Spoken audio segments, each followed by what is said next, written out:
Zart, ultrasoft, ein Traum an Komfort und trotzdem reißfest und sicher, so soll unser Klopapier sein. Es wird für nur einen Zweck produziert und dann sofort entsorgt. 134 Rollen pro Jahr verbraucht jeder Deutsche, aber nur 20% der Privathaushalte nutzen Recycling-Toilettenpapier. Warum Toilettenpapier aus frischem Zellstoff umweltschädlich ist, das erklärt uns Almut Reichert vom Umweltbundesamt. Die Herstellung von Toilettenpapier benötigt Ressourcen, also zum Beispiel Energie, Wasser, Chemikalien und Holz. Und Toilettenpapier kann nicht recycelt werden, also es geht nach der einmaligen Nutzung verloren. Und damit spülen wir damit auch Ressourcen ins Klo. Der Rohstoff für Toilettenpapier ist Holz. Diese Ressource für die Herstellung von Klopapier zu verschwenden, halten Umweltbundesamt und Umweltorganisationen für problematisch. Die Papierindustrie sieht das anders. Was ist das Problem daran, dass Sie Holz nutzen, wenn es eine wichtige Funktion erfüllt? Und bei Papier ist es eben so, dass die Papierindustrie Restenutzer ist. Das heißt, wir nehmen das, was im Sägewerk übrig bleibt, und wir nehmen das, was bei Durchforstungen anfällt. Und aus diesen Resten werden eben Hackschnitzel gemacht, die für die Papierindustrie eingesetzt werden. Das klingt zunächst mal gut. Toilettenpapier hat aber noch eine ganz andere Rohstoffquelle. Aber eben gerade im Toilettenpapier sind eben auch bis zu 85% Eukalyptusfasern enthalten und die wachsen eben nicht in Deutschland, die wachsen entweder in Südwesteuropa oder eben in Südamerika. Und da werden sie üblicherweise in Plantagen angebaut und die sind auch mit Pestiziden behandelt und verbrauchen sehr viel Wasser. Und das führt in diesen Ländern zu Nutzungskonflikten, weil auf diesen Flächen halt zum Beispiel keine Nahrungsmittel für die Bevölkerung angebaut werden können. Und das sehen wir schon sehr kritisch. Eukalyptusholz hat kürzere Fasern und die machen das Klopapier weich.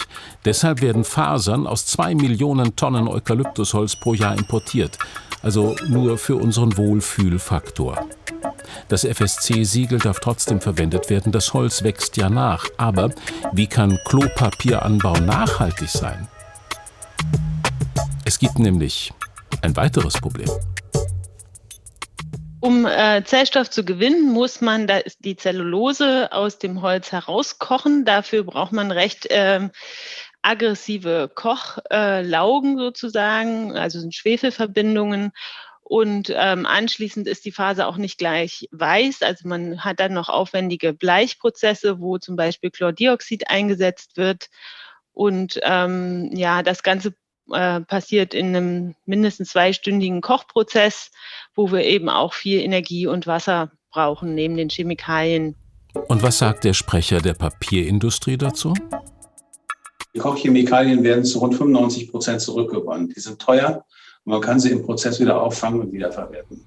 Mit Wiederverwertung sind wir beim richtigen Thema, Recycling. Normalerweise wird in Deutschland sehr viel Papier recycelt. Das ist beim Klopapier völlig anders. Es hat ein sehr kurzes Leben.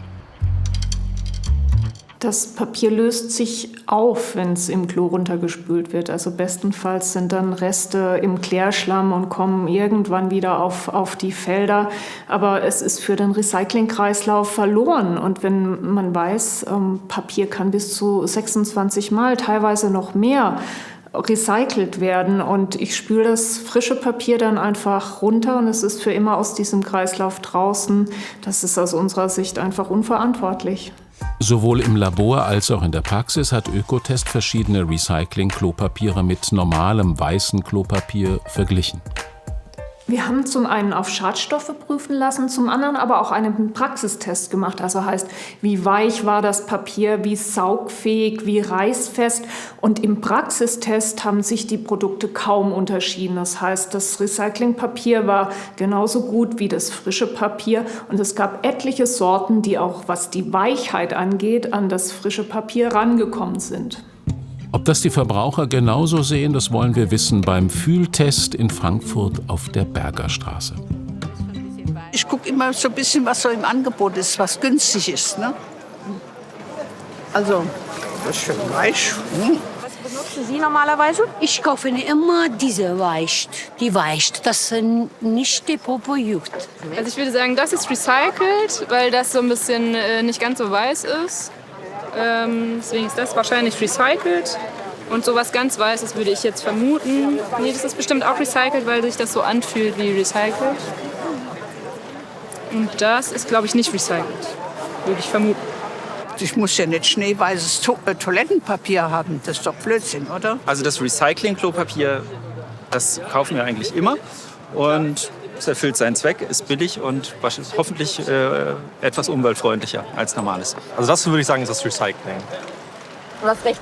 Gut, darf ich dich mal blind testen? Die Frage lautet, welches ist weicher? Also ich glaube, ich würde mich für das hier entscheiden. Augen auf. Das Recycling. Geil. Sehr cool. Oh, ich merke nicht direkt einen Unterschied. Nee, ich kann keinen Unterschied merken. Augen auf. Nee, also ich kann dir wirklich keinen merken. Das ist schon ein bisschen weicher, ja. Das vierlagige Luxuspapier. Das weiche aber auch nicht so. Kann ich weiter gucken? Ja. Die Passantin hat die Augen geschlossen. Noch weiche, ja. Ja. Und das ist Recyclingpapier. Aber auch sehr dünn, gell? Ich finde, die fühlen sich alle relativ gleich an, ehrlich gesagt. Wie ist das Klopapier zu Hause? Ist es weich genug? Ja. Ja? Uff. Siehst du, also dann langt das hier, würde ich sagen, völlig aus, weil das haben wir auch zu Hause. Das ist das Klopapier von Goldeimer. Goldeimer und Danke Klopapier hatten bei unserem Test die meisten Fans. Fantastisch. Und mit geschlossenen Augen konnte fast niemand einen großen Unterschied feststellen. Bei Ökotest haben die folgenden Recycling-Klopapiere mit sehr gut abgeschnitten. Alouette, Hakle, Kokett, Mach mit, Toilettenpapier naturell, sanft und sicher. Alle 100% Recycling. Wenn Sie auf Recycling-Klopapier umsteigen, dann tun Sie viel für die Umwelt. Sie sparen jede Menge Energie, Sie sparen frisches Holz ein, Sie sparen viel Wasser ein. Und das ist ein kleiner Schritt, hier die Rolle zu tauschen. Recycling-Klopapier ist inzwischen weicher, als man denkt, und preiswerter als Frischware ist es auch. Wer noch mehr machen möchte, kann das Klopapier durch eine Po-Dusche ersetzen. In anderen Ländern ist das Bidet absolut üblich. Und bei uns empfehlen Mediziner die Wasserreinigung zum Beispiel nach Operationen. Aber hat die Po-Dusche ausreichend Druck, um alles sauber zu machen? Da kommt heraus, wenn du es so hältst, dann kriegt nicht ich das ab oder du. Das ist ein Spaß für die ganze Familie. Ja, toll, super. Wow, super. Wo können wir die kaufen? Ich habe die noch nie gesehen. Ich habe 3 Kinder zu Hause. Wenn das irgendwo rumstehen würde, das wird nicht gut ausgehen.